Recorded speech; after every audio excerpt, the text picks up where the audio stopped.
ఇంతలోనే ఆగిపోయారు అందరూ. ఈ క్వాలిటీ అక్కడ దాకా ఎక్కడ వెళ్తుంది ఇంకా? ఆయనైతే హై రేంజ్ లో ఎక్స్పెక్ట్ చేస్తున్నాడు మా దగ్గర నుంచి. ఆయన ఎక్స్పెక్టేషన్స్ చాలా ఉన్నాయి, ఎందుకంటే ఆయన ఇచ్చింది ఎక్కువ కాబట్టి ఎక్స్పెక్టేషన్ కూడా ఎక్కువగానే ఉంది. కానీ మనం ఆ రేంజ్కి వెళ్ళలేకపోతున్నాం, ఎందుకంటే మాటలు స్థిరంగా ఉండడానికి మన మనసు ఇక చాలే, బానే ఉన్నాం కదా, భక్తి చేస్తున్నాం కదా, బైబిల్ చదువుకుంటున్నాం కదా, రోజు ప్రార్థన చేసుకుంటున్నాం కదా, క్రిస్టియన్స్ మే పరలోకానికి వెళ్ళిపోతాం. ఆగిపోయింది ఇంతటితోటి. అంతేగాని ప్రతి వాక్యం నా జీవితంలో నెరవేర్పు జరగాలి, ఆ వాక్యంలో ఉన్న శక్తి ఏంటో నేను చూడాలి అనే ఆశ, తృష్ణ, దానికోసం ప్రయాస అనేది ఎక్కడ కనబడడం లేదు. అందుకే ఆ క్వాలిటీ తగ్గిపోయింది కాబట్టి మరి మన అనుభవించే దాంట్లో కూడా క్వాలిటీ తగ్గిపోయింది. చాలా తక్కువగా అనుభవిస్తున్నాం దేవుడు ఇచ్చే వాటిని. మనం ఆ రోజు వాళ్ళు చాలా గొప్పగా అనుభవించారు కాబట్టి వారిని చూస్తే మరి వారు వెళ్తుంటే అంట, పేతురు వెళ్తుంటే నీడబడి స్వస్థతలు వచ్చాయంట, దయ్యాలు పారిపోయాయంట. ఈరోజు ఎందుకు మనలో అవన్నీ జరగడం లేదంటే క్వాలిటీ తగ్గిపోయింది. ఈరోజు మనమైనా నేనైనా ఇలా ఉండాలి, క్వాలిటీ భక్తి చేయాలి, దేవుడి మీద శక్తి కలిగిన భక్తి చేయాలి. మరి భక్తిలో శక్తి లేకుండానే కొనసాగిపోతున్నాం, భక్తి చేస్తున్నాం కదా, బాగానే ఉన్నాం కదా, అంతే. మరి ఎక్కడ ఏదైనా ఒక మాట వచ్చినప్పటికీ కూడా తెస్సలోనిక సంఘం వాళ్ళంట ఇది నిజముగా ఉంది, ఇది దేవుని మాట అని తీసుకున్నారు కదా, అలా నమ్మారంట ఆ మాట. ఈ మాట ఇది నిజం, ఇది దేవుని మాట అని వారు తీసుకున్నారు కాబట్టి ఆ మాట వారి జీవితాల్లో కార్యం కలుగజేసిందంట. వారి విశ్వాసం, వారి ప్రేమ బహుగా అభివృద్ధి చెందాయంట. మరి వారి గురించి దేవుడు గొప్పగా సాక్ష్యం ఇచ్చాడు. ఈరోజు మనలో అభివృద్ధి ఎలా ఉంది? ఎందుకు అభివృద్ధి రావడం లేదు అంటే దేవుని మాట మీద మనం లక్ష్యం ఉంచటం లేదు. కానీ అంతే చూస్తూ ఉన్నాం అందరు ఇదే రేంజ్ లో ఉన్నారు, చాలు మనకు కూడా అంతే, దాంతోనే ఆగిపోయినాను భక్తి. కానీ దేవుడు అలా ఉంచడానికి ఇష్టపడట్లేదు. ఆయన ఆలోచన అంతా కూడా ఇంకా ఎదగాలి, ఇంకా ఎదగాలి, ఎదగాలి. ఎదిగే పిల్లల్ని చూస్తే, వాళ్ళు బాగా చదివే పిల్లల్ని చూస్తే ఏమనిపిస్తుంది, వాళ్ళకి ఇంకా కొంచెం ఇంకా ప్రోత్సాహపరచాలి, ఇంకా వాళ్ళు ఇంకా ఏదో ఒకటి చేసి వాళ్ళు ఇంకా అభివృద్ధి చేయాలి. దేవుడు కూడా అదే ఆశిస్తున్నాడు మన దగ్గర నుంచి. మనలో ఆసక్తి కనబడితే ఇంకా ఆయన ప్రోత్సహించడానికి, ఇంకా హెచ్చించడానికి ఆయన సిద్ధమే. మన అడిగే పడట్లేదు కనుక మాటలు వింటూ తెలిసిన మాటలే అనుకోకుండా ఒకసారి అది మన జీవితంలో నిజంగా నెరవేరుతున్నాయా లేదా, ఎందుకు నెరవేరడం లేదు, మరి నెరవేరకపోవడానికి మనలో ఉన్న లోపం ఏంటి, ఎందుకు అంత శ్రద్ధతో గట్టిగా ఆయన మాటలు పట్టుకోలేకపోతున్నాం. దేవుడిని అడిగి, నా కుమారుడా, నా మాటలు నీ హృదయము ఎలా పట్టుకోవాలంట, ఎలా పట్టుకోవాలి, పట్టుదలతో పట్టుకోవాలంట. పట్టుదల గట్టిగా, ఇక ఏదన్నా రాని ఎన్నన్నా రాని ఆ మాటను మాత్రం వదిలిపెట్టుకో అని దేవుడు చెప్తా ఉన్నాడు. మనం ఎన్నోసార్లు వదిలేస్తానే ఉన్నాం, ఎన్నిటి కోసమో వదిలేస్తున్నాం. మరి సరే గట్టిగా పట్టుకోవడానికి ప్రయత్నం చేద్దాం. చూద్దాం సామెతల పుస్తకము 31వ అధ్యాయము. ఇక్కడంతా అందరు మాక్సిమం మ్యారేజ్ అయిన వాళ్ళే ఉన్నాడు, మ్యారేజ్ కానీ యూత్ కూడా ఉన్నారు, కానీ వాళ్ళు కూడా త్వరలో మ్యారేజ్ కాబోయేవారే. సరే చూద్దాం, ఒక భార్య అంటే ఎలా ఉండాలి. 31వ అధ్యాయము సామెతల పుస్తకం 31వ అధ్యాయము 10వ వచనం. గుణవతి అయిన భార్య దొరుకుట అరుదు, అట్టిది ముత్యము కంటే అమూల్యమైనది. గుణవతి అయిన భార్య దొరుకుట అరుదు. అరుదు అంటే ఏంటి? తక్కువ, ఎక్కడో కనబడుతుంది, రేర్. ఇంతమంది ఉన్నాం, కనబడట్లేదు దేవుడికి కదా, ఇంతమంది ఉన్నాం కానీ దేవుడు అంటాడు అరుదు, ఎక్కడో ఒకళ్ళు కనబడుతున్నారంట.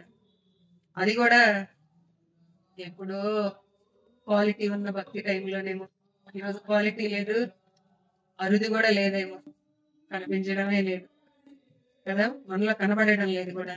ఇలాంటి క్వాలిటీస్ పెట్టుకొని దేవుడు ఈ అధ్యాయమే రాసేసాడు. అసలు ఒక గుణవతి అయిన భార్య కోసం ఒక అధ్యాయం రాసేసాడు. ఇలా ఉండాలి, ఇలా ఉండాలి, ఎన్ని ఆలోచనలు పెట్టుకొని దేవుడు రాశాడో ఒకసారి మనం జ్ఞాపకం చేసుకుంటే అన్ని మనకు తెలిసినవే, కానీ జరగడం లేదు మనలో. ఒకసారి చూద్దాం. అరుదు అంటే చాలా తక్కువ. మరి చాలా తక్కువ అంటే ఎక్కడ దొరుకుతారు వీళ్ళు? ఏమైనా స్పెషల్ గా ఉంటారా?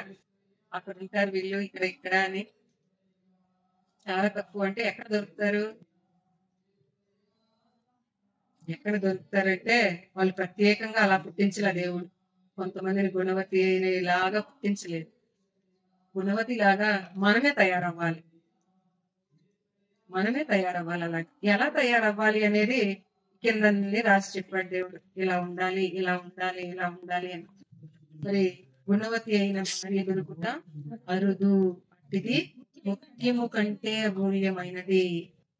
ముత్యము కంటే, ముత్యమే అమూల్యమైనది, ముత్యము కంటే అమూల్యమైనది అంట. ముత్యం ఎందుకు అమూల్యమైనది? ఎందుకు ముత్యం అమూల్యమైనది? ముత్యం ఎలా వస్తుంది అసలు? మట్టిలో దొరుకుతుందా? సముద్రంలో గాలం వేస్తే దొరుకుతాయా? అది వేరుగానే ఆల్చిప్పలో. అది ఆ ముత్యం యొక్క విలువ ఏంటంటే ఒక ప్రాణి యొక్క బాధ, శ్రమ, దాని యొక్క దుఃఖము, దాని వేదన, దాని ప్రాణ త్యాగం ఒక ముత్యం విలువ. తెలుసు కదా ఇది మనందరికి. ఆల్చిప్ప అది ఒక ప్రాణి. దాని లోపలికి చిన్న ఇసుక రేణు వెళ్తే, లోపలికి ఇసుక రేణు వెళ్తే అది ఆ మెత్తటి చర్మంలోకి ఇసుక పలుకు వచ్చి దాన్ని బాధిస్తా ఉంటది. బాధ తట్టుకోలేదు. లోపలికి ఆ మెత్తని చర్మం లోపల ఆ ఇసుక పలుకు బాధిస్తా ఉంటే దాన్ని తట్టుకోలేక అదేం చేస్తుందంటే దాని శరీరంలో నుంచి ఒకలాంటి ఒక పదార్థాన్ని విడుదల చేసి అది దానికి అంటుకోకుండా దాని చుట్టూ ఒక కొంత ఫామ్ చేసుకుంటది. ఆ ఇసుక దానికి తగలకుండా ఉండేలాగా ఇసుక చుట్టూ ఒక దాని శరీరంలో నుంచి వచ్చే ఒక ద్రవము, లిక్విడ్ లాంటి ఏదో దాన్ని ఫామ్ చేస్తుంది. ఇది ఒక్క రోజులో జరిగే ప్రాసెస్ కాదు. అది దాని అప్పటి వరకు ఆ బాధను తట్టుకొని తట్టుకోలేక కదా అది ఫామ్ చేసుకుంటాం. ఆ బాధనంతా తట్టుకొని ఓర్చుకొని చివరికి అది అలాగా ఫామ్ చేసుకుంటే ఏం చేస్తాడు మనిషి? ఆ ముత్యం కావాలి అని దాన్ని చంపేసి దాని లోపల నుంచి ముత్యాన్ని తీసుకుంటున్నాడు. ప్రాణి యొక్క ప్రాణ త్యాగం యొక్క విలువది, ఆ శ్రమ, దాని యొక్క కష్టం యొక్క విలువది ఒక ముత్యం విలువ. మరి అలాంటిది ఆ ముత్యము కన్నా విలువైనది, ముత్యము కన్నా కూడా విలువైనది, అమూల్యమైనది. అమూల్యమైనది అంటే అసలు వెల కట్టలేనిది. ఎందుకన్నాడు ఆ మాట దేవుడు? మనం ఎలాంటి వారము? పరలోక రాజ్యం అంట ఒక మంచి ముత్యాన్ని కొనాలని, మంచి ముత్యము కావాలి అని పరలోక రాజ్యం వెతుకుతూ ఉందంట. వెతుకుతూ వెతుకుతూ ఒక మంచి ముత్యాన్ని, అమూల్యమైన ముత్యాన్ని కనుగొనగానే తనకున్నదంతా ఇచ్చి ముత్యాన్ని కొనుక్కుందంట పరలోక రాజ్యం. యేసు ప్రభు ఈ లోకానికి వచ్చి తనకున్నదంతా ఇచ్చేసి తన ప్రాణాన్ని ఇచ్చి మన కోసం అన్ని హింసలు పడి ఆయన తన ప్రాణాన్ని త్యాగం చేసి ఒక అమూల్యమైన ముత్యం కోసం అంత కార్యాన్ని చేశాడు. ఎవరు అమూల్యమైన ముత్యం? ఎవరు ఎవరు ఎవరు చెప్పట్లేదంటే అంటే మనలో ప్రతి ఒక్కరూ కూడా అలాంటి అమూల్యమైన ముత్యములాగా తయారవ్వాలని ఆయన ఆలోచించాడు. మరి ఈరోజు ఒక ప్రాణి యొక్క ప్రాణ త్యాగానికే అంత విలువ ఉంటే దేవాది దేవుడే ప్రాణం ఇచ్చి మనలందరినీ కూడా కొనుక్కున్నాడు. అంటే ఆయన ప్రాణము కన్నా కూడా మనమే ఎక్కువ, అంతే కదా. ఆయన ప్రాణం ఇచ్చి మనల్ని కొనుక్కున్నాడంటే మనం ఏదైనా ఒక వస్తువు ఎలా కొనుక్కుంటాం అంటే మనకి డబ్బుల కన్నా కూడా అది కావాలి. ముందు డబ్బులు లేకపోయినా పర్లేదు, ముందు అది కావాలి అనే కదా. అంటే ఇప్పుడు ప్రాణం కాదు కానీ అది కావాలి, ఇప్పుడు వీళ్ళు కావాలి, నాకు ప్రాణం కన్నా కూడా ఎక్కువ. అంత విలువ ఆయన మనకి ఇస్తా ఉంటే అసలు ఆ మాటకి అలా తయారవ్వడానికి మనం ఎంత కష్టపడుతున్నాం? మనం ఏమన్నా ప్రయాస పడుతున్నాం? అసలు ఏ ప్రయాస కూడా లేదు మనలో. అందుకనే ఆ ప్రయాస లేదు కాబట్టే, ఆ విలువ తెలియట్లేదు కాబట్టే అలానే ఉండిపోయాం. ఎక్కడ గొంగలి అక్కడే అక్కడే ఉండిపోయిందంటారు. అదే ఇంకా మరి పైకి వెళ్ళడం లేదు ఇంకా. అందుకనే అట్టిది ముత్యము కంటే అమూల్యమైనది. మరి ఎలా ఈ ముత్యం తయారవుతుంది? ఆ ముత్యం ఎలా తయారైంది చెప్పుకున్నాం. ఈ ముత్యం ఎలా తయారవుతుంది? ఉం? దాని అంతటికి అదే తయారైపోద్దా? కాదు కదా. ఇప్పుడు మన శక్తితో, మన బలము, మన జ్ఞానము మనమేమో నవ్వగలం అలాగా. మనం పాట పాడుకుంటాం కదా, ఈ మురికి జీవితాన్ని ముత్యముగా మార్చాము. మార్చడానికి ఆయన వచ్చాడు. మార్పు చెందామా మరి? అయ్యామా ముత్యంలాగా? పాట అయితే పాడేస్తున్నాం, ముత్యంగా మార్చేసావు ప్రభు, అంత అయిపోయింది. మనం అనుకుంటున్నాం మారిపోయాం ముత్యంలాగా అని. అందుకే కదా మారిపోయాం అనుకుంటున్నాం కాబట్టి ఇంకా ఇంకేం ప్రయత్నం చేయట్లేదు. మారలేదు అనుకుంటే మారడానికి ప్రయత్నం చేస్తాం, కానీ మనం అనుకుంటున్నాం మారిపోయాం ముత్యంలాగా అని. మరి ఇది ముత్యము కంటే అమూల్యమైనది. దేవుడు ఇంకొక చాట అన్నాడు ముత్యము కంటే అమూల్యమైనది అని. బైబిల్లో ఇంకొక దాని గురించి చెప్పాడు. ఏం చెప్పండి? ముత్యము కంటే అమూల్యమైనది అని ఇక్కడ గుణవతి అయిన భార్య గురించి చెప్పాడు. ఇంకొక చాట అన్నాడు ముత్యము కంటే విలువైనది, ముత్యము కంటే అమూల్యమైనది. ముత్యం కరెక్ట్ గా వాక్యం చెప్పాలి. ముత్యము కంటే శ్రేష్టమైనది, శ్రేష్టమైనది, ముత్యము కంటే శ్రేష్టమైనది జ్ఞానము. సామెతల పుస్తకంలోనే ఉంది అది కూడాను. ముత్యము కంటే శ్రేష్టమైనది జ్ఞానం. మరి ఆ జ్ఞానము ద్వారా మాత్రమే ఈ గుణవతి అయిన భార్యలాగా, ఒక ముత్యములాగా తయారవ్వగలము. కానీ ఇక మరి ఇంకా వేరే రకంగా ఏ సోర్స్ లేదు దానికి. ఇంకా జ్ఞానము ఎలాగొస్తుంది? జ్ఞానము ఎలాగొస్తుంది? జ్ఞానము యెహోవా యందు భయభక్తులే జ్ఞానము. మరి భయభక్తులే జ్ఞానం అని తెలుసు, అన్ని తెలుసు మనకి. కానీ ఏంటో కదా, నార్మల్ గా లైఫ్ వెళ్ళిపోతా ఉంది, ఏం మార్పు రావట్లేదు. ఎన్నో వింటున్నాం, ఇప్పుడు కూడా వింటాం. వెళ్ళాక మన లైఫ్ మనదే, మన లైఫ్ మనదే. కానీ మార్పు అనేది మాత్రం అస్సలు చూడలేకపోతున్నాం. మార్పు కోసం ప్రయాసం మాత్రం పడట్లేదు. అందుకే మీరు వినువారు మాత్రమే ఉండవద్దు అన్నాడు దేవుడు. ఆ మాట విన్నప్పుడు కూడా మనం చాలా సార్లు అలా ఉంటున్నామా, నేను చేయటం లేదా అని అనుకుంటామే, కానీ చేస్తున్నామని అనుకుంటాం. చేస్తున్నామా అని అనుకుంటున్నాం, కానీ ఫలితాన్ని మాత్రం చూడట్లేదు. అందుకే గుణవతి అయిన భార్య దొరుకుట అరుదు అరుదు, అతి ముత్యము కంటే అమూల్యమైనది. అలాంటి గుణవతి అయిన భార్యలాగా చూడాలి అనుకుంటున్నాను. ఆ విధంగా కనుక ఉంటే అసలు కుటుంబం ఎంత సంతోషంగా ఉంటుందో కదా. కలహాలు లేవు, కలతలు లేవు, బాధ లేదు, దుఃఖం లేదు.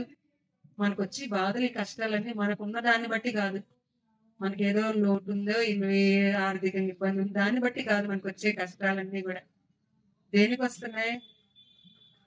ఇక్కడ ఏదో లోటు అని కాదు, మన మనసులోనే ఉందంత కదా. ఇది సరిగా ఉంటే, ఇక్కడ సమాధానం ఉంటే, ఇక్కడ సంతోషం ఉంటే, అవి ఏవి మనల్ని ఏమి చేయలేము. అందుకే దేవుడు దీన్ని మార్చుకో అంటున్నాడు. అందుకే గుణవతి అయిన భార్యలో కొన్ని క్వాలిటీస్ చెప్పాడు ఇక్కడ, ఎలా ఉంటుంది అని. ఫస్ట్ గా ఏం చెప్పాడంటే, ఆమె పెనిమిటి ఆమె యందు నమ్మిక ఉంచును. ఆమె పెనిమిటి అంటే ఎవరు? పెనిమిటి ఆమె యందు నమ్మిక ఉంచును. దేనిలో నమ్మిక? దేనిలో నమ్మిక? ప్రతి విషయంలో నమ్మిక, ప్రతి దానిలో నమ్మిక. ఆమె పెనిమిటి ఆమె యందు నమ్మిక ఉంచును. మరి అన్ని విషయాల్లో మనల్ని నమ్మాలి అంటే మనం ఎలా ఉండాలి? ఏ విషయమైనా ప్రతి దాంట్లో మనల్ని పూర్తిగా ఫుల్ కాన్ఫిడెన్స్ మరి మన మీద రావాలంటే మన మామూలుగా ఉంటే వచ్చేస్తుందా? అలా వచ్చేలాగా ఉండాలి అంటున్నాడు దేవుడు. ఎలా ఉంటాం? ప్రతిదీ కూడా వాక్యంలోనే ఉంది. ప్రతిదీ దేవుడు చెప్పిన ప్రతి మాట మనం వింటూ దాని ప్రకారంగా నడుస్తూ వెళ్ళినప్పుడు ప్రతిదీ మనం చేయగలం. ఆటోమేటిక్ మనకు తెలియకుండానే దేవుని మాటను అనుసరిస్తూ నడుస్తూ ఉన్నప్పుడు మనకు తెలియకుండానే మనలో మార్పు జరుగుతూనే ఉంటది. దేవుడు కోరుకున్నది మనలోకి వచ్చేస్తుంది. మరి ఆమె పెనిమిటి ఆమె యందు నమ్మిక ఉంచును. ప్రతి విషయంలో ఏ విషయమైనా ఎవరన్నా వచ్చి మీ ఆవిడ ఇలాగ అందయ్యా అని ఇలాగ అనింది అని ఎవరైనా ఏదైనా చెప్పారనుకోండి, ఏమంటారు? ఇవన్నీ మన ఇంట్లో జరిగేవి, అంతే కదా, బయటవేం చెప్పుకోవట్లేదు మనం. ఇవైతే మనకు బాగా అర్థం అవుతాయి అంతే. ఇప్పుడు మనల్ని మనం సరి చేసుకోవాలంటే మన ఇంట్లో జరిగేవే కదా చెప్పుకోవాలి. మరి ఇలా అనింది, ఇలా మాట్లాడింది అని అన్నారనుకోండి, వచ్చి ఎందుకు అలా అన్నావంట, ఎందుకు అని అడుగుతారా? మా ఆవిడ అలా అనదు, ఏం జరిగిందో చెప్పు, మా ఆవిడైతే అలా అనదు, అలా మాట్లాడదు అని చెప్పగలిగేలాగా ఉన్నామా? అర్థమైందని ఎవరన్నాడు ఇలా మాట్లాడింది, ఇలా దూషించింది, ఇలా చెప్పింది, ఇలా అనింది మీ ఆవిడ అనగానే ఏం చెప్పాలి? ఇప్పుడు మీ హస్బెండ్ ఏం చెప్పాలి? అనదు. ఎందుకు అలా అనదు? ఒకవేళ అనిందా, రీజన్ ఏంటో అలా అనదు, అలా మాట్లాడదు అని చెప్పగలిగేలాగా మన మాటలు ఉంటున్నాయా? మనం ఆ విధంగా మన ప్రవర్తన ఉందా? నమ్మకం లేదు. ఎందుకన్నా అలాగా? అలాగే ఉన్నాం కదా. మరి ఏ పనులైనా ఇప్పుడు ఒక డబ్బు ఇచ్చారనుకోండి, అన్ని లెక్క చెప్పు నాకు లేరా అనేవాళ్ళు. ఎందుకు నమ్మకం లేదు? అందుకనే నమ్మకానికి అనేసింది అంటే అదే కారణం. మరి కరెక్ట్ గా దాన్ని మనం యూటిలైజ్ చేయగలుగుతున్నామా? మనకున్నది ఇంత, దీన్ని మనం సరైన రీతిలో వినియోగించగలిగే జ్ఞానం మనలో ఉందా? మరి మనకున్న దాన్నే ఎంత ఉంది, దాన్ని ఎలా ఉపయోగించాలి, రేపటికి ఉందా లేదా, రేపటిని గురించిన ఆలోచన ఇవన్నీ ఉన్నాయా? ఇవన్నీ ఉంటే అడగక్కర్లేదు కదా, అన్ని చూసుకుంటదిలే అని తెచ్చేసి ఇచ్చేస్తారు అప్పుడు, అంతే కదా. మరి అలా చూసుకోగలిగే విధంగా ఉంటున్నామా? మరి అనవసరమైన ఖర్చులు, మరి వాటి కోసం ఏదో కావాలని అప్పులు చేసో లేకపోతే కావాలని గొడవలు పడో ఇలాంటి పరిస్థితులు ఉంటే మరి నమ్మకం ఉంటుందా?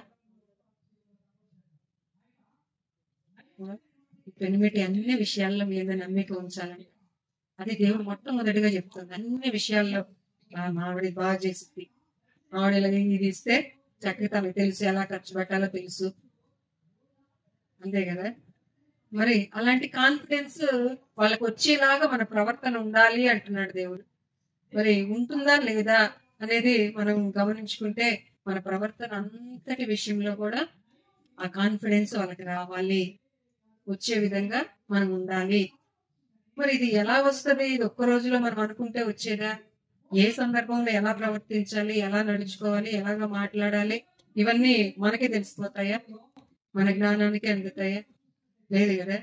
దేవుని వాక్యమే తెలియజేస్తుంది నువ్వు ఎలా మాట్లాడాలి, ఎలా ప్రవర్తించాలి, ఎలా ఉండాలి, ఎలా ఖర్చు పెట్టాలి, ప్రతిదీ కూడా మనకు వాక్యంలోనే ఉంది. ఆయా సందర్భాల్లో ఆ మాటలు వచ్చినప్పుడు ఆ మాటలన్నీ మనకు తెలిసినవే, అన్నీ తెలిసినవే, కానీ కాన్ఫిడెన్స్ వచ్చిందా అంటే రాలే. మరి ఏంటి లోపం? ఎక్కడ లోపం? ఎందుకు నీ పెనిమిటి నీ యందు నమ్మిక ఉంచలేని విధంగా ఎందుకు ఉంటున్నాం? ఎక్కడ లోపం ఉందో మనల్ని మనమే చెక్ చేసుకోవాలి. అది ఇంకొకరు చూపించేది కాదది.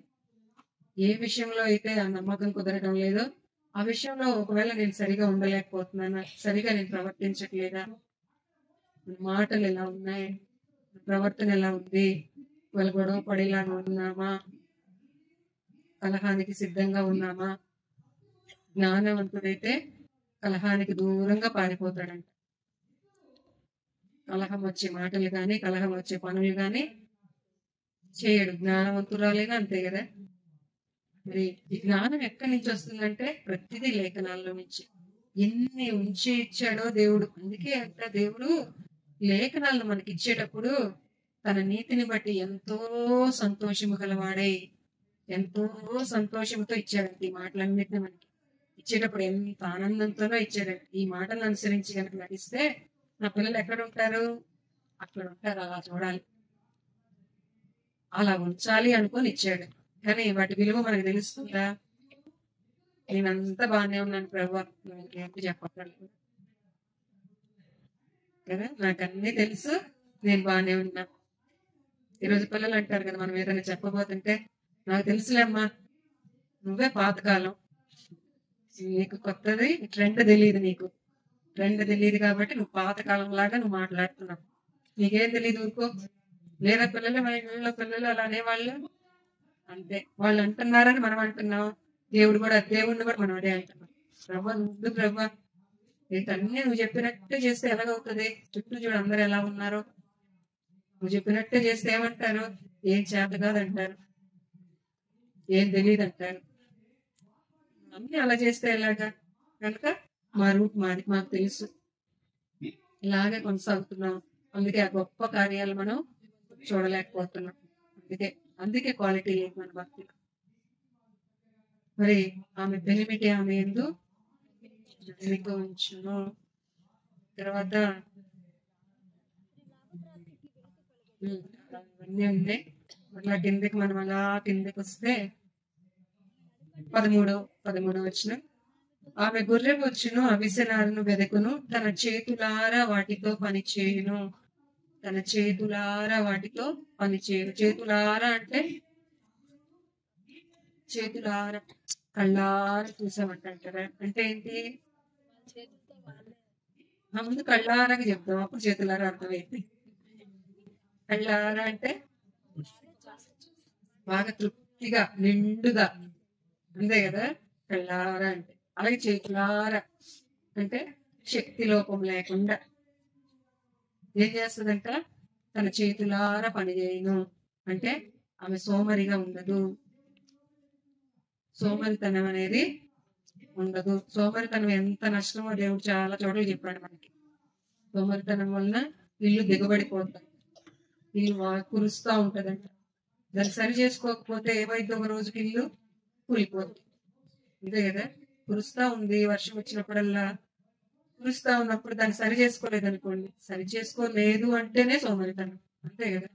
సోమరితనం లేకపోతే సరి చేసుకుంటాం కదా, వెంటనే కురుస్తుంది అనేసి వెంటనే కప్పేసుకుంటాం. అది కప్పుకోలేకపోతున్నాం అంటేనే సోమరితనం. అది ఒక రోజుకి ఏమవుద్ది?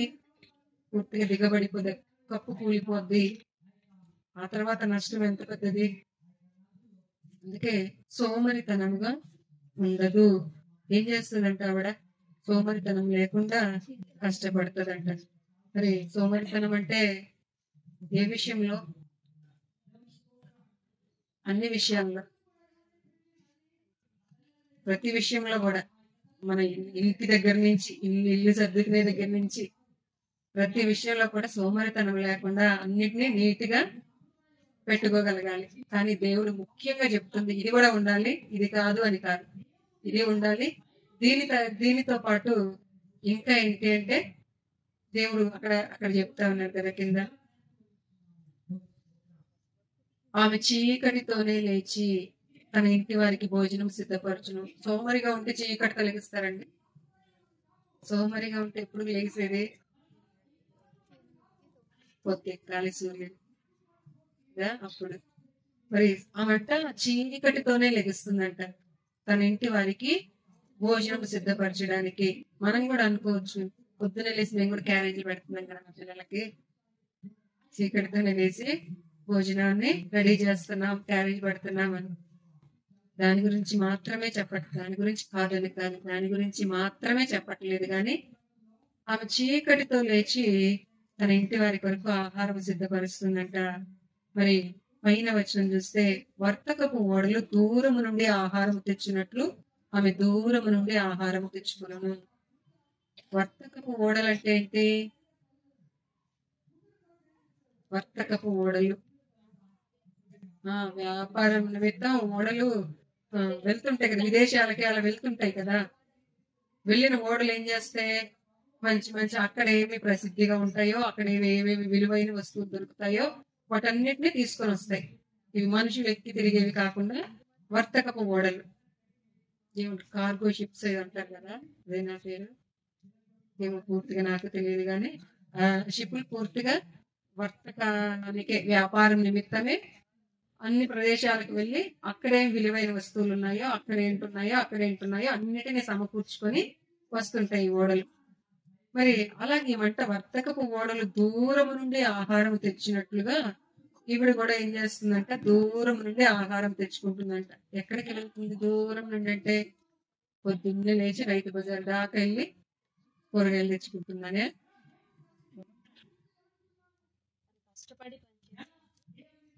దూరం నుండి ఆహారం తెచ్చుకుంటుంది.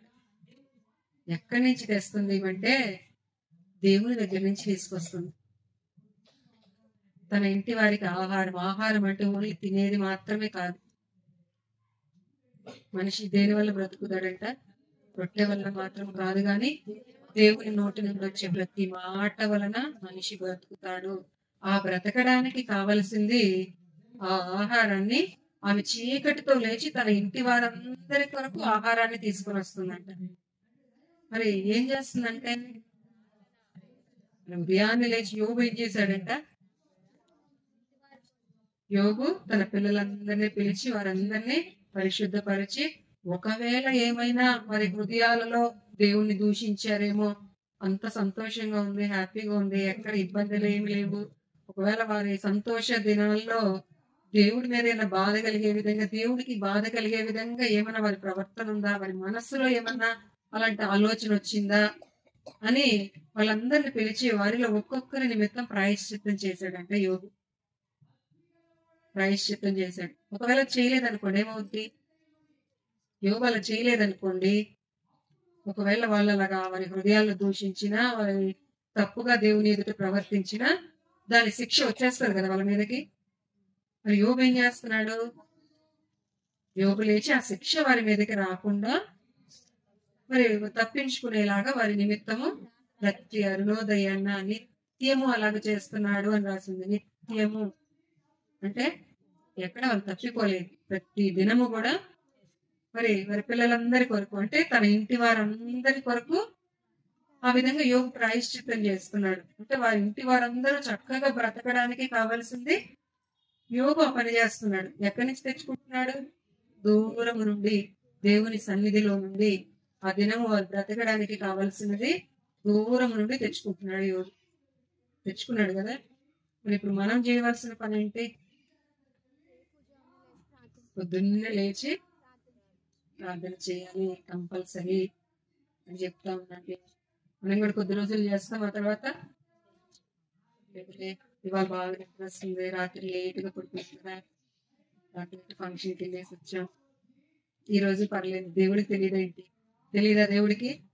మన కష్టం తెలియదా? నిద్ర లేదులే పాపం అని అనుకోడా దేవుడు? జాలి లేదు అసలు ఆయనకి?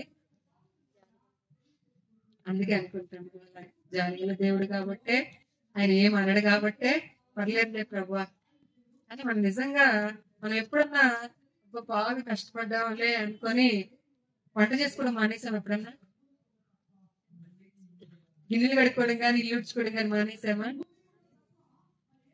ఇవాళ పని ఎక్కువగా ఉందిలే, ఇవాళ వంట చేయకపోతే మళ్ళీ తినకపోతే మళ్ళీ అనుకుంటామా? ఇవాళ పని ఎక్కువగా ఉందిలే, ప్రార్థన కావాలి ఇవాళ, ఇలా అనుకోలేదు ఎప్పుడు? బోళ్ళు సార్లు. అంటే అవన్నీ కూడా పెద్ద, అవన్నీ కంపల్సరీ, ఇదంతా కంపల్సరీ కాదులే, అంతే కదా. అంతే అనకపోయినా కూడా మన క్రియలు చెప్తున్నాయి అంతే అని. అంటే వాటికి ఉన్న విలువ కూడా ప్రార్థనా జీవితానికి లేదు. మన జీవితంలో కూడా కంపల్సరీవి కొన్ని ఉంటాయి, పర్లేదులే ఉన్నా లేకపోయినా పర్లేదు అనుకునే కొన్ని ఉంటాయి ప్రతిరోజు కూడా. మరి కంపల్సరీ లిస్ట్ లో ఏమేమి ఉంటున్నాయి, పర్లేదులే అనుకునే లిస్ట్ లో ఏమేమి ఉంటున్నాయి రాసుకుందాం ఈసారి ఇంటికి వెళ్ళిన తర్వాత. కంపల్సరీ లిస్ట్ ఒకటి, ఉన్నా లేకపోయినా పర్లేదు అనుకునే లిస్ట్ ఒకటి, ఈ 2 లిస్టులు రాసుకుందాం. రోజు అలా ఉంటున్నామా లేదా చూసుకుందాం. ఏం రావాలి కంపల్సరీ లిస్ట్ లోకి?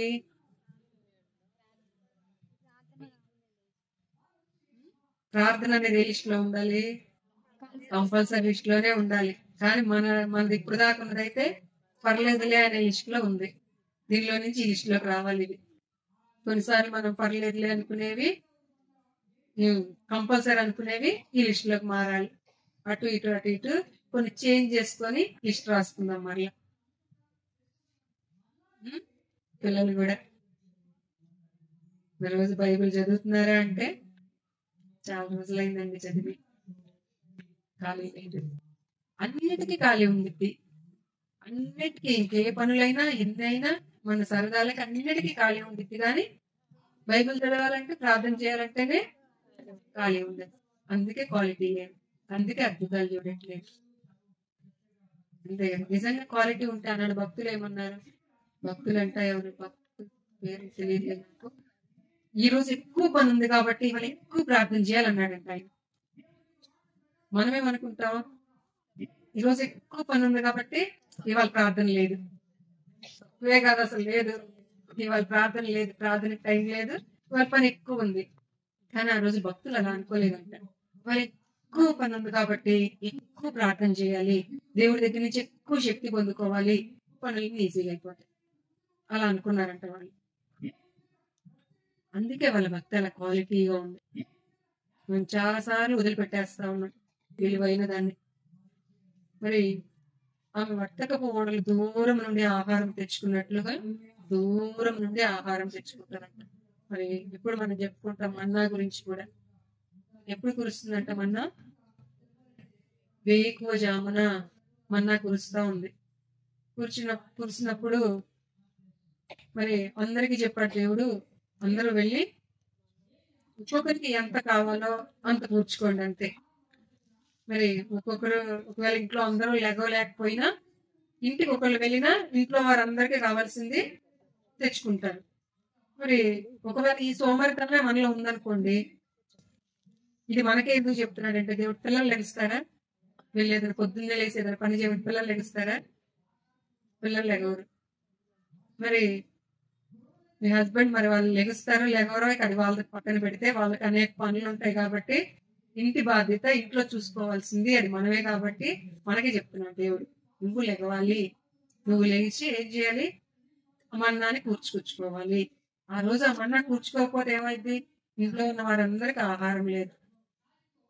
ఎప్పుడన్నా బద్దకించి రోజు పొద్దున్నే ఏం లెగుస్తాంలే అని కొంచెం తెల్లారిన తర్వాత బాగా లేచారు అనుకోండి, లేచి బయటకు వెళ్తే మన్నా కోసం ఉంటుందా? మన్నా ఎండ వచ్చిందంటే అది కరిగిపోయింది, ఉండదు. ఎండ వచ్చిన తర్వాత వెళ్తే అంటే సూర్యుడు రాకముందే నీ ఇంటి వారందరికీ కావలసినది నువ్వు సమకూర్చుకోవాలి, సూర్యుడు రాకముందే. మరి ఈరోజు అలా ఉన్నామా? సూర్యుడు రాకముందే నిద్ర లేచి మన ప్రార్థన పూర్తవుతుందా? పొద్దున్నే చేసుకోవాలి, ఫస్ట్ టైం దేవుడికి ఇవ్వాలి కాబట్టి లేచిన తర్వాత ఫస్ట్ ఇద్దాంలే అనుకుంటాం. 8 గంటలకు లేచి ఒక అరగంట ప్రార్థన చేసుకొని ఆ తర్వాత పనిలోకి వెళ్దాం, ఫస్ట్ దేవుడికి ఇస్తున్నాం కదా, అలాగే అనుకుంటాం. అదే క్వాలిటీ తగ్గిపోయింది. మనం లేచిన తర్వాత టైం దేవుడికి ఇస్తున్నాం, కానీ ఆ రోజు భక్తులు దేవుని కోసమే లేచారు. తేడా లేదా దీనికి? మనం లేచిన తర్వాత దేవుడికి ఇస్తున్నాం, వీళ్ళు దేవుడికి ఇవ్వడానికే లభిస్తున్నారు. అది క్వాలిటీ భక్తి, ఇది క్వాలిటీ లేని భక్తి. దేవుని కోసమే లేచారు. మన కీర్తనలన్నింటిలో మనం చూస్తే, నేను ఇచ్చిన ధర్మశాస్త్రాన్ని బట్టి మరి నేను ఆనందిస్తూ రాత్రి జాముల యందు వాటిని ధ్యానిస్తూ ఉన్నప్పుడు కొవ్వు మెదడు దొరికినట్లుగా నాకు ప్రాణం తృప్తి పొందింది ప్రభువా అన్నాడు. రాత్రి జాముల యందు ధ్యానించడానికి లెగిస్తున్నారంట వాళ్ళు. మనం లెగిస్తున్నాం ఎప్పుడైనా? మరి నీవు ఇచ్చిన కట్టడలు న్యాయ విధులను బట్టి, అబ్బా ఎంత కట్టడలు న్యాయ విధులు ఎలాంటివి ఇచ్చావు ప్రభు అని కృతజ్ఞతాస్తుతులు చెల్లించడానికి రాత్రి జాములు కాకముందే లెగుస్తున్నారు ప్రభు అంటున్నారు భక్తులు. రాత్రి జాములు కాకముందే అంట దేనికి లెగుస్తున్నారంట? నువ్వు ఇచ్చిన కట్టడలను బట్టి, న్యాయ విధులను బట్టి, హక్కులను బట్టి కాదు, విధులను బట్టి. విధులు అంటే ఏంటి? నువ్వు ఇలా ఉండాలి, నువ్వు ఇలా ఉండాలి అని చెప్పావు కదా ప్రభు, అవి ఎంత విలువైనవి అని వాటిని బట్టి కృతజ్ఞతాస్తుతులు చెల్లించడానికి రాత్రి జాములు కాకముందే లేచారంట. ఈరోజు మనకు అసలు వాటి విలువే తెలియట్లేదు. చాలాసార్లు నీకు ఇది ఇచ్చాను అంటే మనం సంతోషపడతాం, కానీ ఆయన ఇలా ఉండాలి అంటే దానికి సంతోషపడం. అవునా కదా? నువ్వు గిఫ్ట్ ఇచ్చాను నీకు అంటే ఎవరినో గిఫ్ట్ ఇస్తే సంతోషపడతాం. లేదు నీకు కండిషన్ పెట్టానంటే అప్పుడు సంతోషం ఉండదు. కానీ వాళ్ళు దానికోసమే, ఆ కండిషన్స్ కోసమే వాటిని ఇచ్చినందుకు ప్రభువా నీకు కృతజ్ఞతాస్తుతులు చెల్లించడానికి రాత్రి జాములు కాకముందే నేను లెగుస్తాను ప్రభువా అంటున్నారు వాళ్ళు. ఈరోజు ఇవన్నీ మనకు తెలియవా? అన్నీ తెలుసు, అందరికీ తెలుసు, కానీ చేయ అంతే. అందుకే అలాగే ఉండిపోయాం.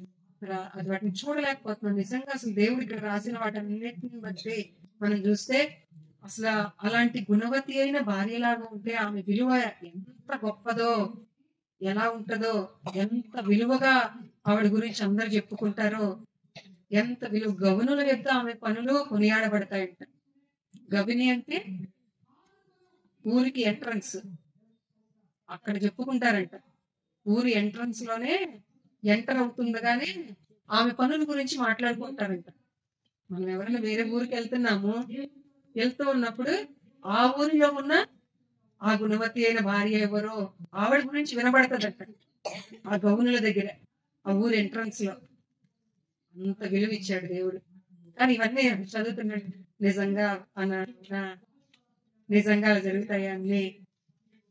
దేవుడు అన్నాడు, నా మాటలు విని నువ్వు అలాగ నడిస్తే, వాటిని హృదయపూర్వకంగా గైకుంటే దేశం యొక్క ఉన్నత స్థలాల్లో నివసింపజేస్తానన్నాడు. మనం అనుకుంటా నిజంగా దేశం యొక్క, మన ఊరి యొక్కే అవదు మనకి. నమ్మలేమంతే, నమ్మలేం, పొందలేం. నమ్మితే పొందుతావు అంటున్నాడు ఆయన. నమ్మట్లేదు, ఇక్కడ ఇదే రావట్లే. నమ్మితే నిజంగా ప్రయాసపడతాడు. నమ్మటం లేదు, ప్రయాసపడటం లేదు, పొందటం లేదు. వెళ్ళిపోతున్నాం క్రైస్తవులమే, లైఫ్ వెళ్ళిపోతుంది. రోజు ప్రేయర్ చేసుకుంటున్నాం, అయిపోతుంది అంతే. మరి దేవుని దగ్గర కూడా అంట ఒక్కొక్కరికి ఒక్కొక్క విలువ ఉంది కదా, అందరికి ఒక విలువ కాదు కదా. ఎవరు అలా నమ్మి ప్రయాసపడతారో వారికి ఇచ్చే విలువ, వారికి వచ్చే మహిమ శరీరము, అందరికి మహిమ శరీరాలే. ఆ మహిమలో కూడా తేడా ఉంటది అన్నాడు కదా దేవుడు. అక్కడికి వెళ్ళాక ఒకళ్ళని చూసిన తర్వాత ఆ రోజు అనుకుంటాం, ఏంటి ఇప్పుడు ఇలాగా ఏమున్నట్టు ఏం కనపడేది కాదే, అంత పెద్ద భక్తి పరిరాల్లాగా అని. దేవుడు ఏంటి ఇలా చేశాడు? కనపడదు బయటికి ఏమి భక్తి, పైకి కనపడేదే భక్తి కాదు. చాలా సార్లు అంటే ఇక్కడ ఉన్న వారిలో నాకంటే బాగా ప్రార్థన చేయగలిగే వాళ్ళు నేను చాలా మందిని చూశాను. కొంతమందిలో ఉన్న క్వాలిటీస్ చూస్తే ప్రభు నిజంగా అది నాలో లేదు, నాకు అది కావాలనుకుని అడిగిన రోజులు ఎన్నో ఉన్నాయి, చాలా ఉన్నాయి. ఎంతమంది ఉన్నారో, ఒక్కొక్కరిలో ఒక్కొక్క క్వాలిటీ. అలాంటి కలిగిన వాళ్ళు చాలా మంది ఉన్నారు. అలాగా ఒక్కొక్కరిలో మనం చూసినప్పుడు దానిలో నాకు ఆ క్వాలిటీ కావాలి, నేను అలా ఉండాలి అనుకుని ప్రయాస పడేవారిగానే ఉండాలి. కానీ వారిలో ఉన్న లోపాన్ని చూసి వాళ్ళు ఏముందిలే, అసలు ఏముందిలే అనుకునేవారు ఎవ్వరు లేరండి. అసలు ఇక్కడ దేవుని సంఘంలో కానీ అసలు మనుషుల్లోనే ఎవరు లేరు. ఆయన సృష్టించుకున్నాడు, పనికిరాన్ని సృష్టించాడు దేవుడు. ఎక్కడ అసలు ఏ మనిషిని చూసి కూడా అలా అనుకోవడానికి లేదు. అసలు శరీరంలో అవయవాలు ఏదన్నా పనికిరాన్ని పెట్టాడా దేవుడు? అసలు మన శరీరంలో పనికిరాని అవయవం ఏదన్నా ఉందా? ఏది లేదు. ఈరోజు పుస్తకాల్లో చెప్తా ఉన్నారు, ఇది అవసరం లేదు, ఇది అవసరం లేదు, దీనివల్ల పెద్ద ఉపయోగం లేదు అని. అంతే, అంతవరకే వారి జ్ఞానం అందింది. దేవుడు అంతకు మించిన వాడు. ఎందుకు పెట్టాడో అది ఆయనకి తెలుస్తుంది, కానీ పనికిరానిది మాత్రం ఏది లేదు. అలా సంఘంలో ప్రతి ఒక్కరిలో కూడా ఒక్కొక్కరిలో ఒక్కొక్క క్వాలిటీ, ఒక్కొక్కరిలో ఒక్కొక్క ఆ మంచితనం. ఒక్కొక్కరు ఒక్కొక్కటి దేవుడు చూస్తానే ఉన్నాడు. వాటిని మనం కూడా అలా చూడగలిగితే, మనం ఎప్పుడు మంచిని చూస్తా ఉంటే మంచి పెరుగుతది మనలో. చెడుని చూస్తా ఉంటే చెడే పెరుగుతది. ఎవరిలోనైనా లోపాలు చూస్తా ఉన్నామంటే లోపాలు మనలో పెరిగిపోతా ఉంటాయి. వారిలో ఉన్న మంచిని, ప్రతి వారిలో మంచిని చూస్తా ఉంటే మనలో మంచి పెరుగుతా ఉంటుంది. ఏది పెంచుకుందాం మరి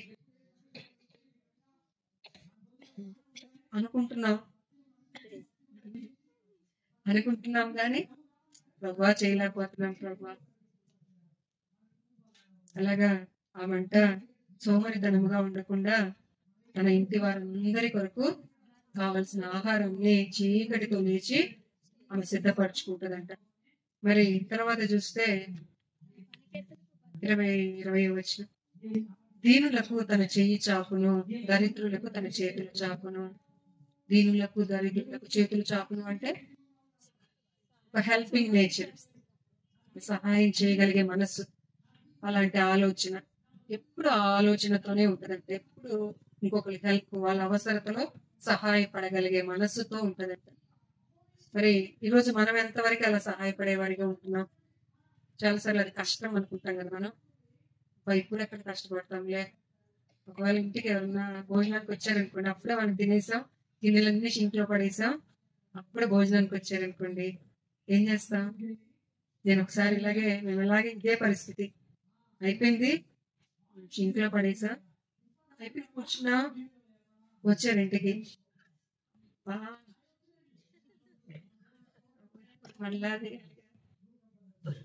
అనుకోగానే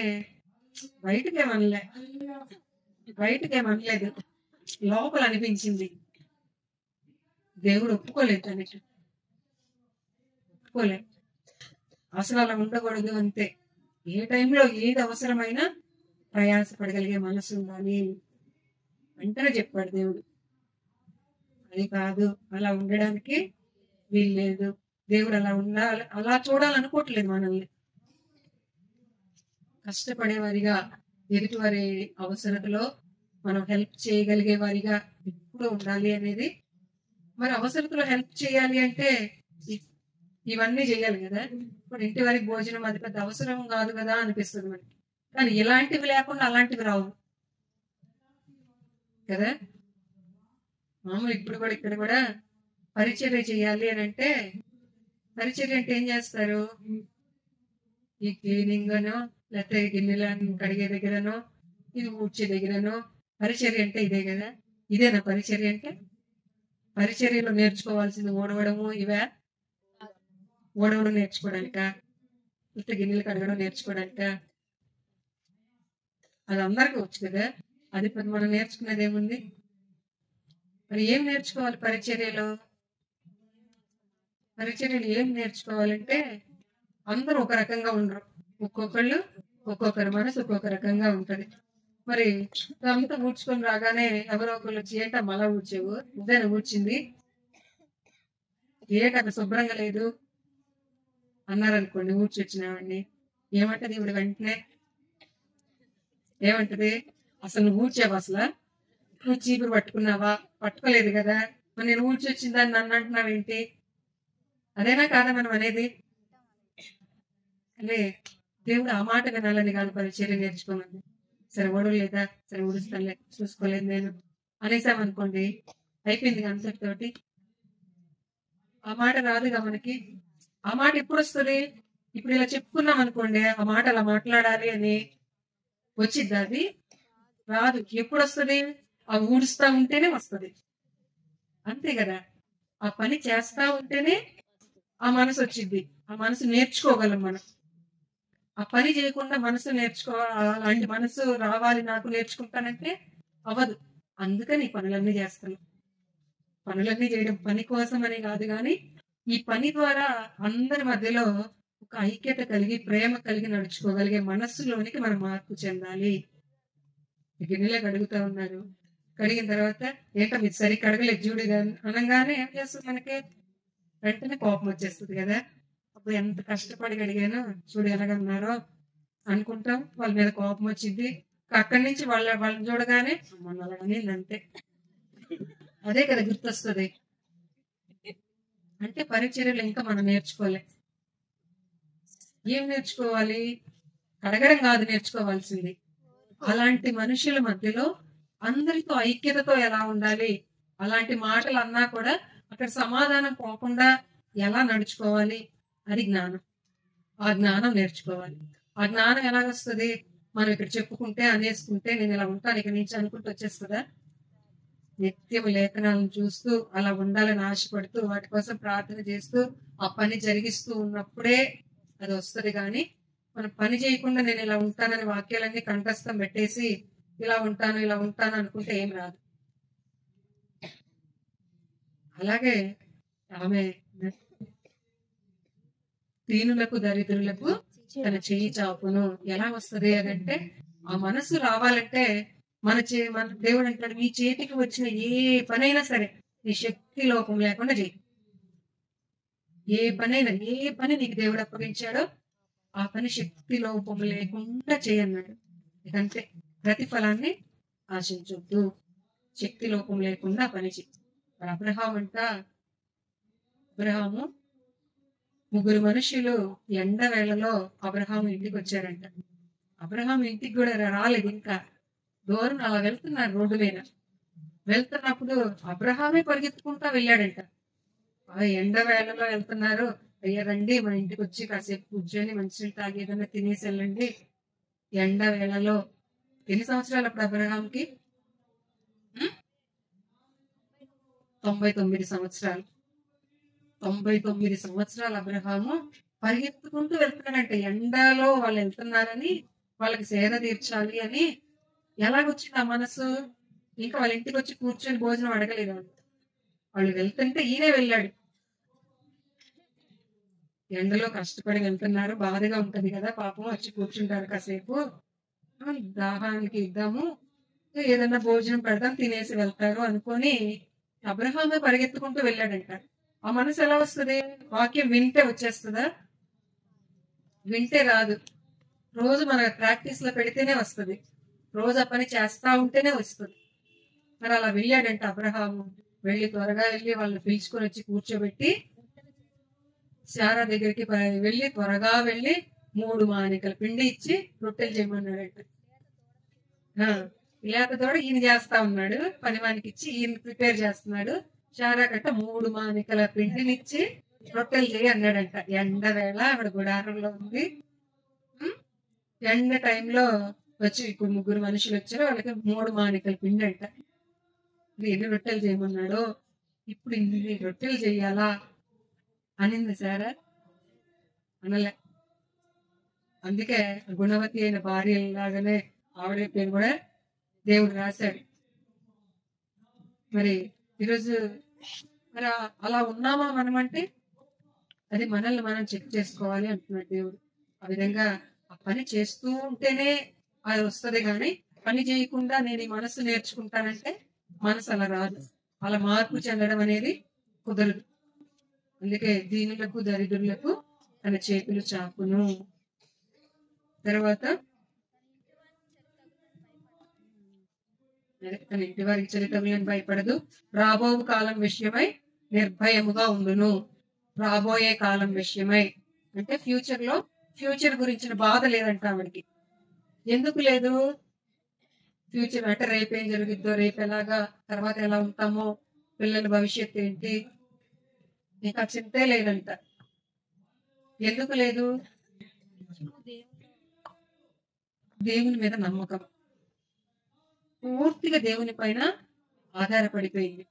మరి పూర్తిగా దేవుని యందు నమ్మిక ఉంచి రాబోయే కాలం విషయంలో నిర్భయంగా ఉందంట. ఇక ఏమీ కూడా ఇక భయం లేదు. ప్రతిదీ దేవుని చేతులకు అప్పగించి దేవుని యందు నమ్మిక ఉంచి ముందుకు కొనసాగేలాగా అంత నమ్మిక ఉంచింది దేవుని యందు. మరి తర్వాత 27వ వచనం చూస్తే, ఆమె తన ఇంటి వారి నడతలను బాగుగా కనిపెట్టును. తన ఇంటి వారి నడతలు, నడత అంటే ఏంటి? ప్రవర్తన. నడత అంటే ప్రవర్తన. తన ఇంటి వారి ప్రవర్తన అంతా కూడా బాగా కనిపెడుతుందంట. బాగా కనిపెట్టడం అంటే ఏంటి? జాగ్రత్తగా చూసి తెలిసిపోద్దా మనకి? మనకే తెలిసిపోతే ఇది అక్కర్లేదు, దేవుడు అక్కర్లేదు. మనకి అందుకనే చూసిందంతా నిజం కాదు, విన్నదంతా కూడా నిజం కాదు.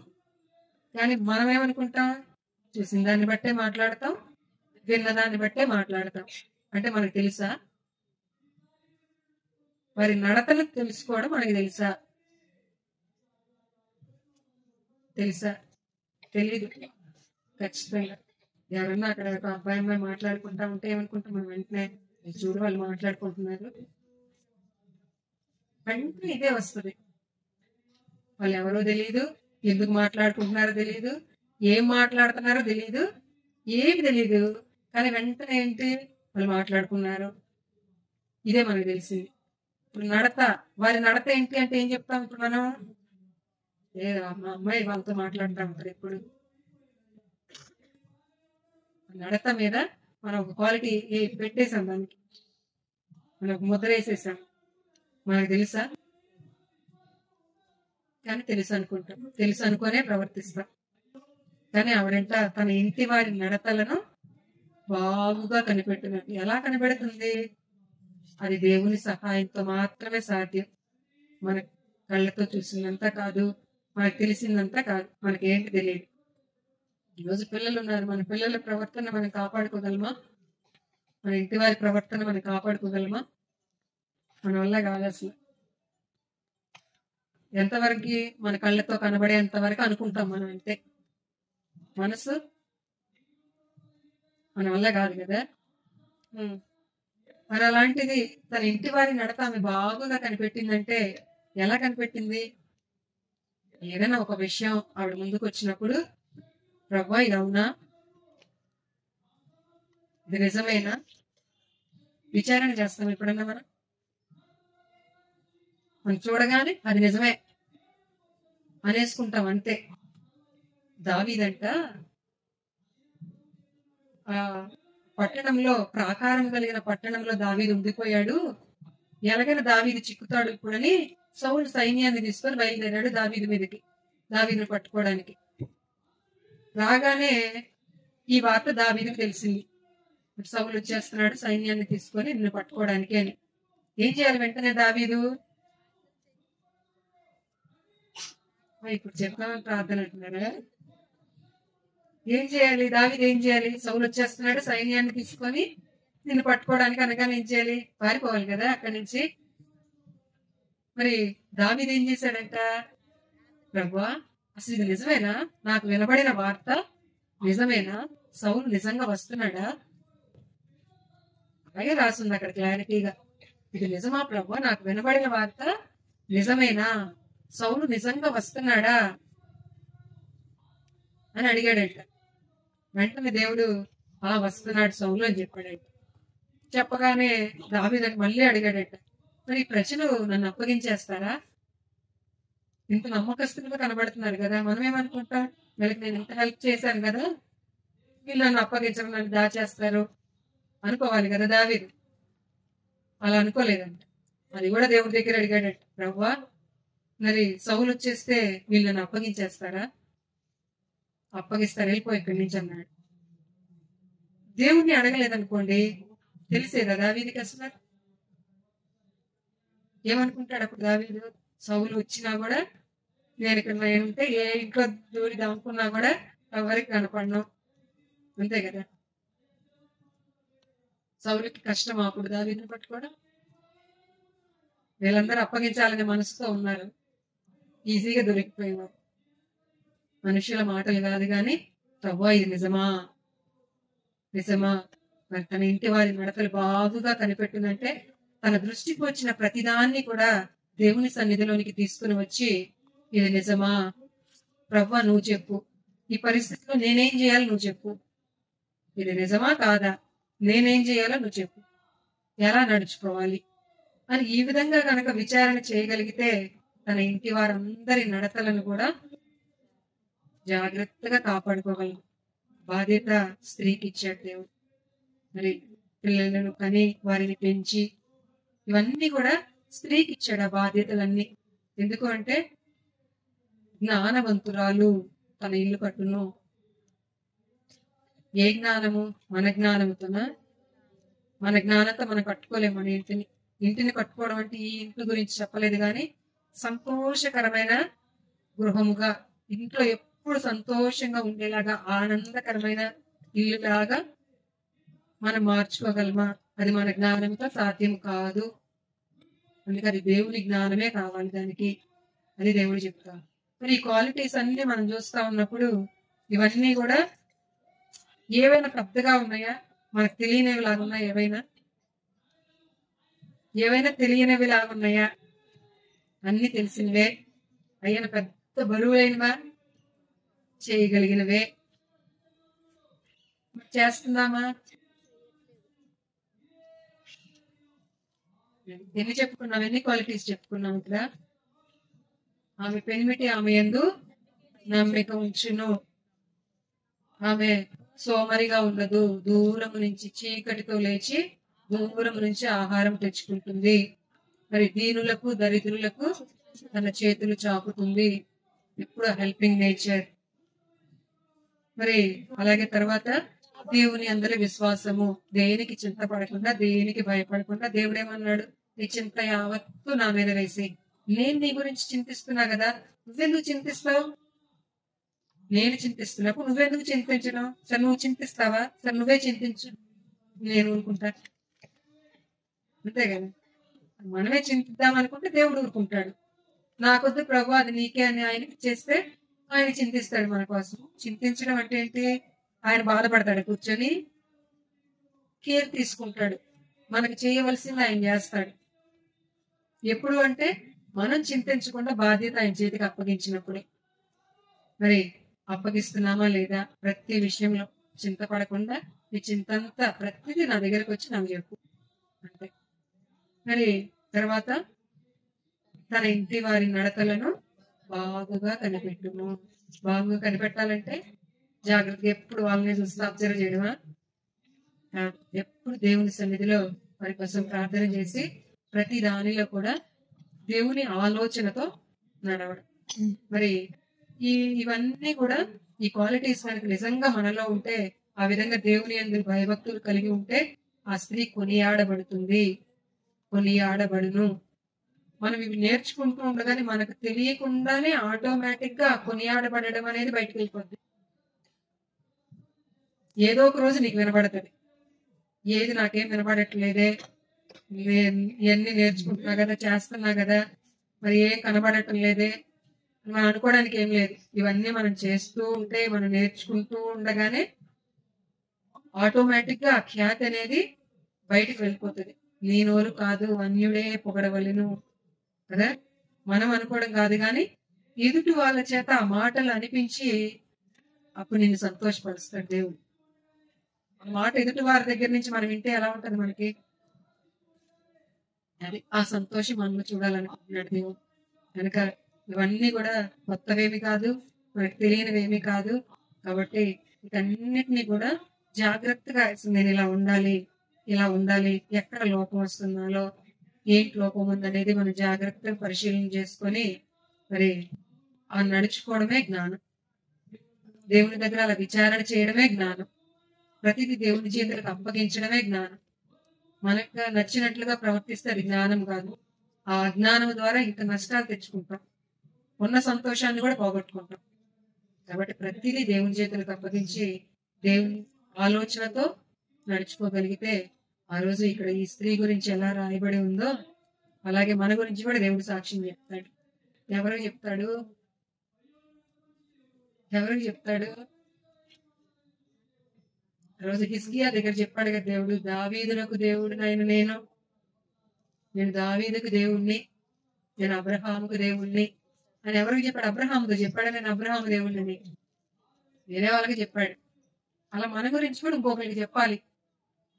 వాళ్ళు ఇలా ఉన్నారు చూడు, అలా చూసి నేర్చుకో. అది మన గురించి ఇంకొకరికి సాక్ష్యం చెప్పాలి దేవుడు.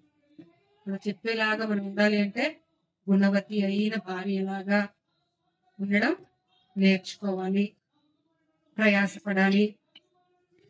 అరుదు అంటే అది ఈజీగా వచ్చేది కాదు, కొంచెం కష్టపడాలి. కొంచెం కష్టం లేకుండా ఏది రాదు. ఈ లోకంలో ఉండే 4 రోజుల వాటికే కష్టపడుతున్నప్పుడు ఎంత విలువైనది దేవుడిస్తానన్నప్పుడు కష్టపడమా? దేవుడికి అదే చెప్తుంది, ప్రభా నేను కష్టపడడానికి నాకు ఇష్టమే, కష్టపడగలిగే మనస్సు దయచేయి ప్రభా. విన్నాల నుంచి చాలా సార్లు విన్నాం, కానీ సంపూర్ణంగా చేయలేకపోతున్నాం. కొద్ది దినాల్లోనే దాన్ని విడిచిపెట్టేస్తున్నాం. ఆ మాట యందు లక్ష్యం లేకుండా దాన్ని పట్టుదలతో పట్టుకోలేకపోతున్నాం. ఇలా పట్టుదలతో పట్టుకొని నీ మార్గాల్లో నడిచి నీ యందు భయభక్తులు కలిగిన కొనియాడబడే స్త్రీలాగా నేను ఉండాలి ప్రభా. నాకు ఆ శక్తిని నీ ఆత్మ సహాయాన్ని దయచేయని ప్రార్థించేద్దాం.